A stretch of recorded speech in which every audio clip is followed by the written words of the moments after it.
Okay. Hello, my name is Andrea Starr, and I am in the course Survey of Reading Assessments with Dr. Nancy. In this video, I'm going to be defining terms and how they relate to reading instruction. I'm going to give examples or tools or activities of how they can be used in the classroom, and also how they relate to being a reading specialist and my role relative to each as a reading specialist. The first one is reading and literacy assessments. I got my information from our text. These are processes of gathering data to better understand the strengths and weaknesses of student learning. They can be formal, informal, or formative.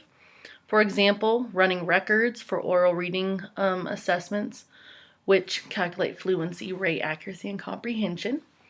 That would be an example. The second one is language assessments. These relate more to speech-language pathologist roles. A language assessment is an assessment of certain abilities such as forming sentences, following directions, and listening to paragraphs. My responsibility as a reading specialist would be to notice and collaborate with a speech-language pathologist to see if further assessments are needed to be done. The next term on the list is diagnostic tests. I looked on National Reporting System for Adult Education. Diagnostic tests are used to identify causes of reading difficulties. They can also provide analyses of reading proficiency. Using diagnostics tests can help help provide data to teachers that can help them and me in creating our small group instructions. And these tests can be used to help lead my small group instructions as a reading specialist whenever I pull my students or I push in. Remediation. Remediation, the information was found on intervention versus remediation. Basically, remediation in simple terms is to reteach. If a teacher or I recognize misconceptions or errors in the information that we've taught to the children, we can reteach that concept. Remediation could be a natural part of instruction, and remediation is and usually guided by formative assessments. So through observation or just noticing when you're teaching the lessons to your children.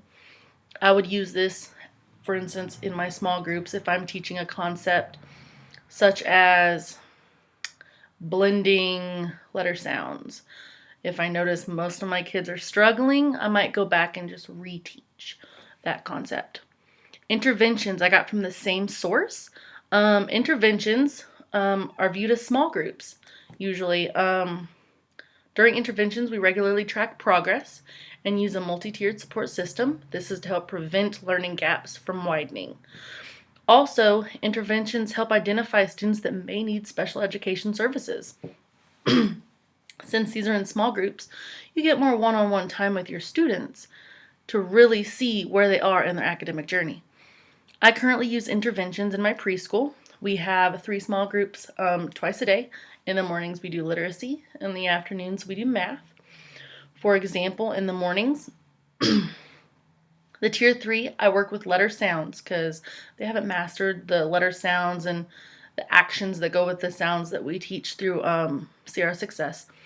My tier 2 works with one of my paraprofessionals on letter names and handwriting their name and mastering that.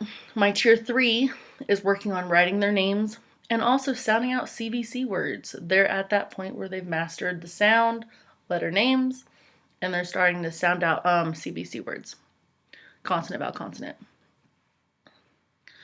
A quote that I really liked that kind of helps put everything into a nutshell, I found with Intervention versus Remediation by Michelle M. It goes, you don't want to organize small groups if only 10% require it, but you also don't want to remediate a concept if only a few will benefit. I just really like that quote. Last but not least, progress monitoring. Progress monitoring is very important in the classroom. We use this throughout the whole year, through assessments, small groups, everything. So progress monitoring is when we assess students' academic performance to find a rate of improvement and evaluate the effectiveness of our current instruction. So it can be Progress monitoring can be used with our direct instruction and also throughout our interventions and the entire year. I think I just said that, but yes.